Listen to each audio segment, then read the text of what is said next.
Muy buenos días, queridos amigos, queridas amigas. Bueno, hoy estamos de nuevo aquí en Visión Global, www.visionglobal.net.be. Pueden seguirnos a través de esta dirección electrónica y también luego pueden contactarme a través de mi Twitter personal, que es @TrinoMárquezC.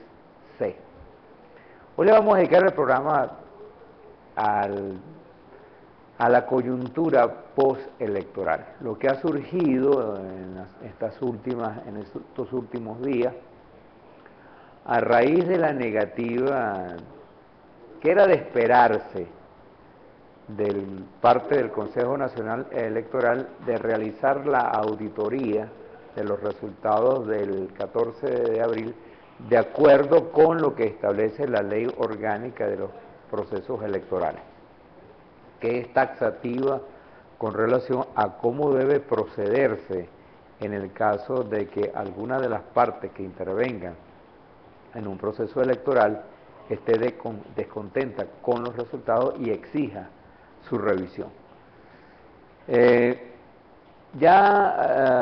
Sabíamos desde el primer día, desde la noche del 14 de abril, que Enrique Capriles y el comando Simón Bolívar iban a pedir la revisión de esos resultados.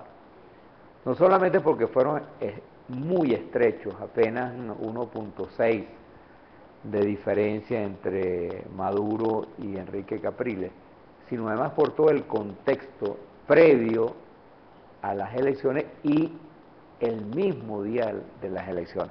Todas las irregularidades que se cometieron, en las cuales yo no voy a insistir porque son suficientemente conocidas.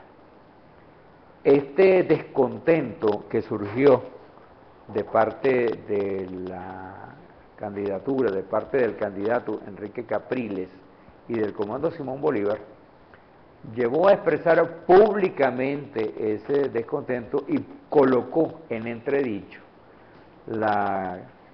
el triunfo, la victoria muy sospechosa de Nicolás Maduro. Tanta fue la resonancia internacional que tuvo el cuestionamiento por parte de Enrique Capriles, que esa semana, la semana que comenzó el lunes 15 de abril, esa semana, se iba a producir una reunión de los presidentes de Mercosur, de UNASUR, perdón, de la Unión de Naciones del Sur, UNASUR, en Lima. Y allí se anunció la presencia de Enrique Capriles.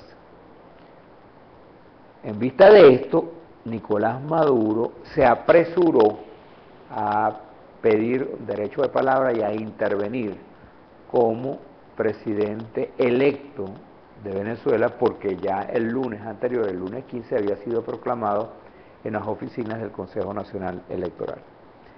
En esa intervención de Maduro, o a propósito de esa intervención de Maduro, varios presidentes y varios jefes de Estado latinoamericanos le pidieron, le recomendaron a Nicolás Maduro que hiciese, que promoviese la auditoría en los términos en que fijaba la ley de procesos electorales, para que todo se regularizara y para que todo se aclarara, de modo que su triunfo no fuese cuestionado.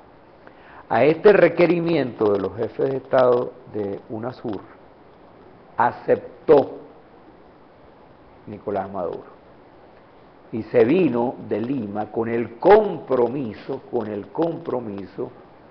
de honrar su palabra e impulsar la auditoría de acuerdo con lo pautado en la ley electoral. ¿Qué es lo que establece la ley electoral? Pues muy sencillo, que los elementos básicos del proceso comicial se cotejen para saber si la voluntad popular fue respetada y si los cómputos ofrecidos por el Consejo Nacional Electoral reflejan fielmente, de manera fidedigna, la voluntad del pueblo venezolano. ¿Y cómo se hace esto? Pues cotejando las papeletas que emite la máquina de votación, el acta que emite la máquina de votación, los cuadernos electorales y el acta de inspección ciudadana, es decir, el acta que firman los representantes de los partidos y los representantes de mesa, los responsables de la mesa.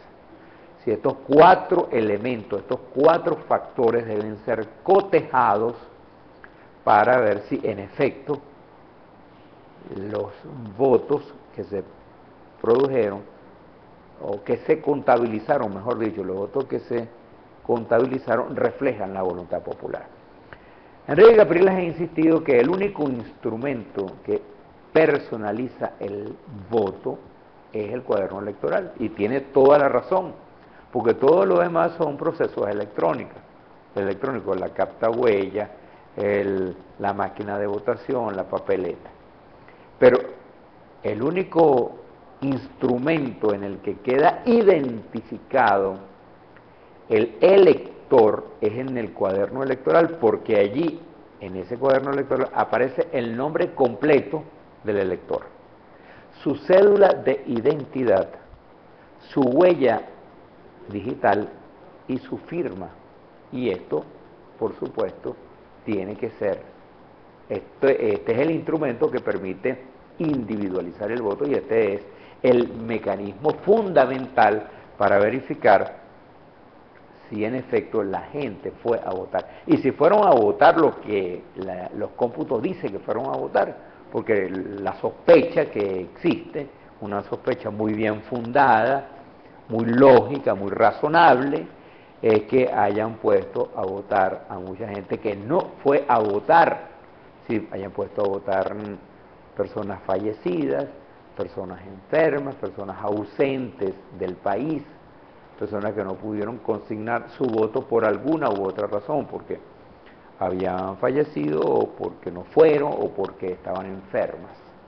Pero sin embargo, por un escamoteo, por una manipulación de la votación, esas personas aparecen votando.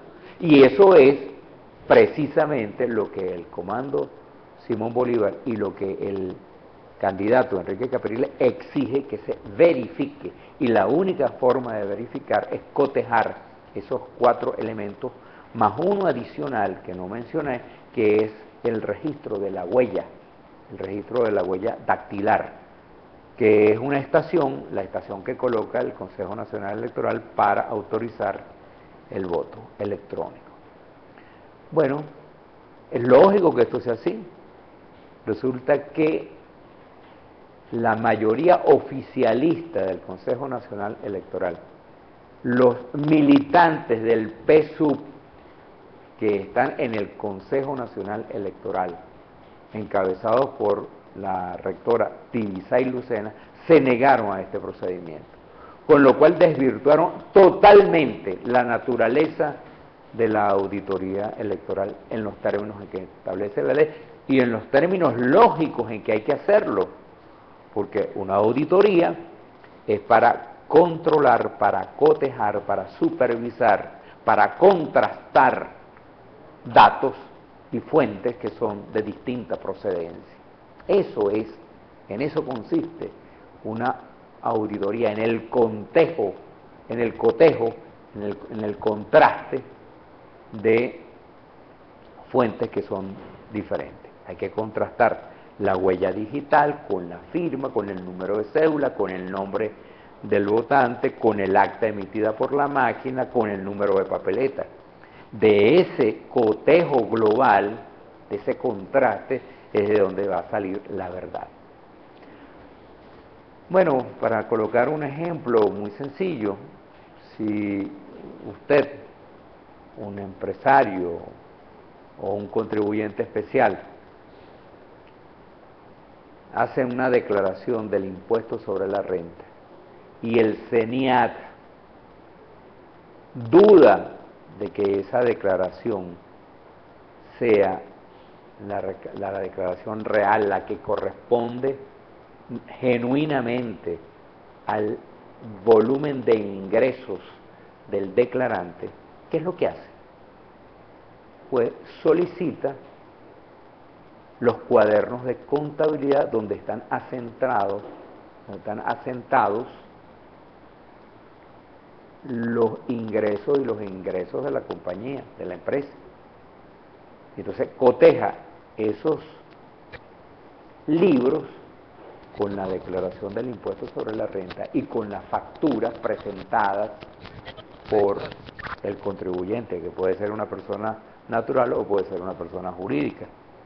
Pero la única manera que tiene el CENIAT para verificar si la declaración del contribuyente es fidedigna, se ajusta a sus ingresos reales, son los cuadernos de contabilidad. No hay otro. Bueno, pues resulta que ahora, por la decisión de la señora Tibisa y Lucena y de la señora Sandra Olita y de las otras señoras del PSV que está en el Consejo Nacional Electoral, esa prueba irrefutable de los cuadernos electorales fue eliminada.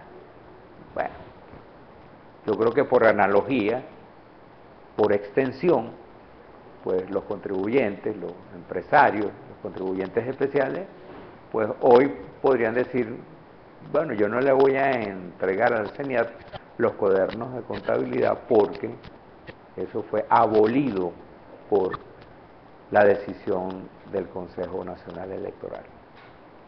Vea usted claramente el absurdo de esta decisión. Bueno, ¿qué hizo la oposición? ¿Qué hizo el comando Simón Bolívar?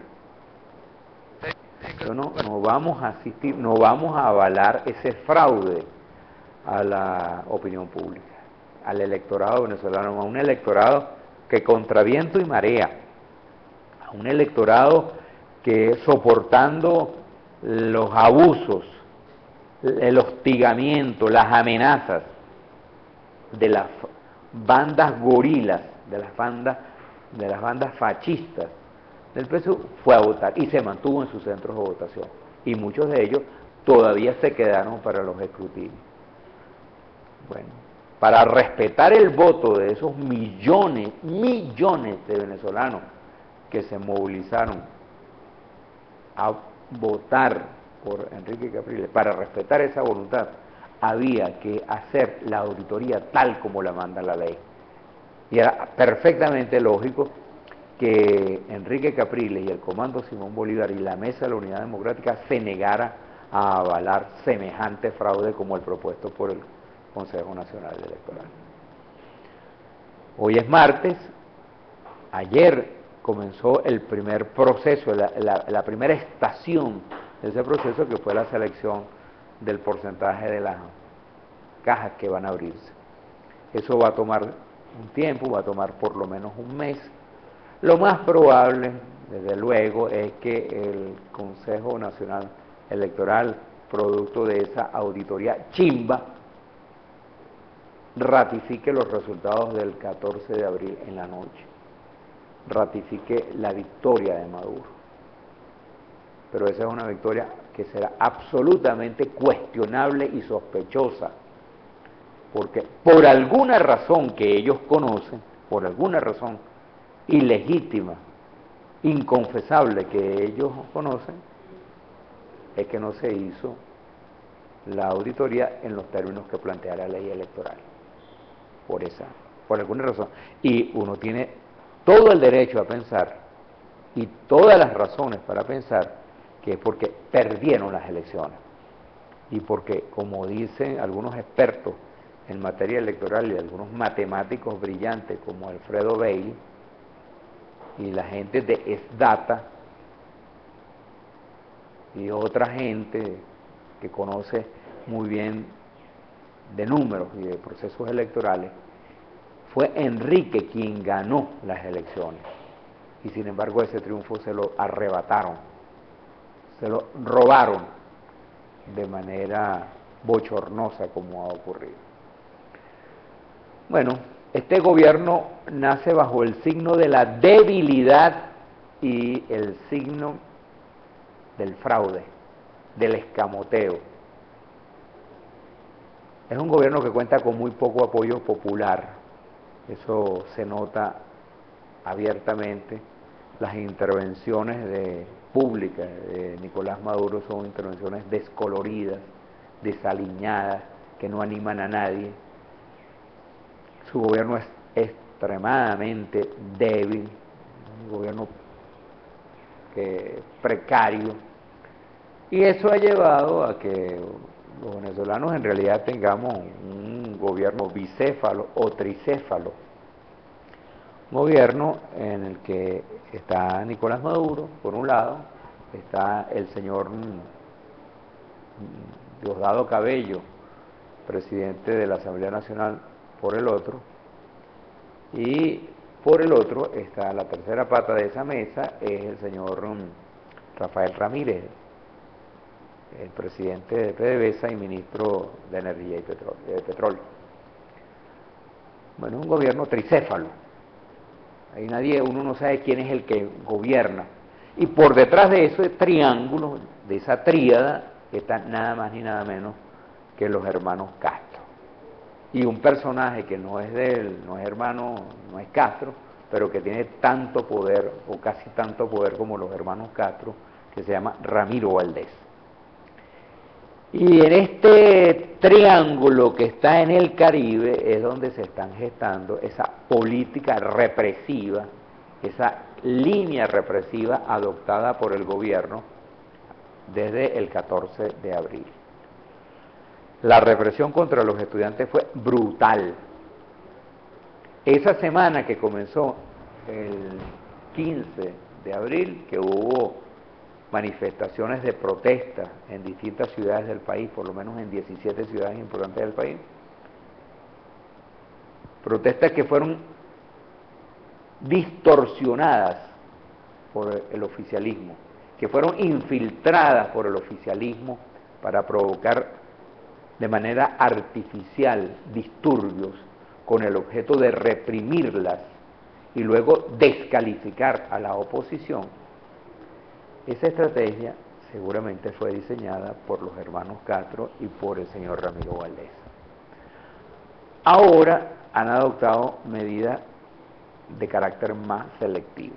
Han amenazado y han reprimido a la dirigencia estudiantil, y hace 2 días, el día sábado, hace 3 días, apresaron al general retirado, el general en condición de retiro, Antonio Rivero. ¿Cuál es la causa por la cual lo capturan y lo apresan? Porque Rivero ha sido una persona que con datos en la mano, con datos contundentes, irrebatibles, ha demostrado la penetración de los cubanos, del ejército cubano y de los hermanos Castro en Venezuela. Ha desmontado, ha develado toda la estructura de poder paralelo que tienen los hermanos Castro aquí en Venezuela. Ha señalado con datos contundentes cómo existe una especie de línea paralela de mando en las Fuerzas Armadas. La contundencia de sus denuncias ha sido tal que el gobierno no ha podido rebatirlas. El gobierno ha tenido que optar por la vía de la represión y de acusar a Rivero de formar parte de una red de conspiración para derrocar al gobierno. Mentiras, todas mentiras. Aquí nadie quiere derrocar por la vía violenta al gobierno. Aquí lo que la gente quiere es una democracia que funcione como funcionan las democracias avanzadas en el mundo. Ahí inventaron una cosa llamada la conexión Abril. Y a la cabeza de esa conexión Abril colocaron a un joven cineasta norteamericano llamado Timothy Tracy, un director de cine o cinematográfico que se encarga de elaborar, de filmar documentales sobre hechos noticiosos que ocurren en distintas partes del mundo. En Venezuela se ha convertido en una fuente de noticias muy importante en el planeta. Hoy muchísima gente en el mundo quiere venir a Venezuela porque Venezuela es una fuente de noticias permanente, no de buenas noticias, sino de noticias malas. Y como dicen los gringos, good news is not news, es decir, las buenas noticias no son noticias. Por lo tanto, por analogía, las malas noticias son las noticias. Bueno, y Venezuela es una fuente permanente de malas noticias. Y la gente quiere estar aquí para reportarlo, y eso fue lo que hizo ese joven cineasta Tracy. Ahora inventaron que el tipo que este personaje es la cabeza de una red de conspiración y que vino por órdenes de la CIA a subvertir el orden. Bueno, por favor, eso aparecen cosas del espía Salazar. Y a esa denuncia tan bufa, tan grotesca, colocan a decirla al ministro de Relaciones Interiores, al señor Rodríguez Torres, que debería ocuparse de cosas importantes, porque en Venezuela el problema de la inseguridad personal es gravísimo. Pero él no se ocupa de eso, se ocupa de estar hostigando a la oposición y de descalificar. Y de agarrar a un joven que vino a filmar un documental. Bueno, imagínense ustedes si nosotros hiciéramos eso con la señora Eva Golniger, financiada por el gobierno con fondos de los venezolanos y que está permanentemente aquí inventando fraudes, inventando revueltas, inventando subversiones, etc. O si hiciéramos eso con el señor Ramonet, señor español que vive en París, que financia tiene una revista que se llama Le Monde Diplomatique, que es un agente del gobierno venezolano, un agente internacional del gobierno venezolano, financiado por nosotros los venezolanos. No como el señor Tracy, que se financió él para venir a filmar unos documentales aquí. ¿Y quién ha procedido, quién ha demandado, quién le ha pedido al Tribunal Supremo o a la Fiscalía que metan presa a la señora Golniger, que es una espía? Esa sí, esa es una espía de los hermanos Castro y de esa izquierda anacrónica, bárbara, internacional, que lleva vida aquí en Venezuela. Esa sí. Pero sin embargo esa señora Golniger es protegida por el Canal 8 y por el gobierno venezolano. Bueno, estos ejemplos señalo porque esta es la vía que ha adoptado el gobierno para reprimir, para descalificar, para arrinconar a la oposición. Y esa será la vía que seguirá en el curso de las próximas semanas si es que no logramos generar protestas masivas que hagan retroceder al gobierno. Yo no creo que con Enrique Capriles vayan a meterse, no creo que lo vayan a poner preso, que le vayan a seguir juicio, ni ninguna de estas cosas, porque el costo político internacional sería demasiado grande. Hoy Enrique Capriles es una figura internacional ampliamente respetada. No creo que hagan una cosa parecida con otras figuras importantes de la oposición, como Ramón Guillermo Abeledo, como Henry Falcón, que fue jefe del comando de campaña de Enrique, o con gente como Ismael García. Pero hacia abajo, hacia figuras menos relevantes y con menos exposición pública, seguramente las van a cuestionar, las van a reprimir y las van a hostigar. Entonces hay que estar preparado para eso porque, entre otros elementos, estos señores que conducen el régimen chavista o el post muerte de Chávez son muy cobardes, son tremendamente cobardes. Como saben que tienen el control de todos los poderes públicos, como tienen el poder del tribunal, de las Fuerzas Armadas, de todas las instancias del poder, quieren asustarnos. Y esa no es la forma de amedrentar a los venezolanos. Esta es una sociedad valiente que a lo largo de 80 años ha construido una sociedad civil sólida y no hay ningunos caporales ni ningunos mandamás que vayan a hacerla retroceder. Se nos ha acabado el tiempo, hay muchísimos elementos más que quisiera analizar, pero eso lo dejaremos para la próxima oportunidad, para el próximo martes a las 11:30 de la mañana, por aquí, por Visión Global, por www.visionglobal.net.be, y les recuerdo mi Twitter, @Trino Márquez. Será hasta el próximo martes.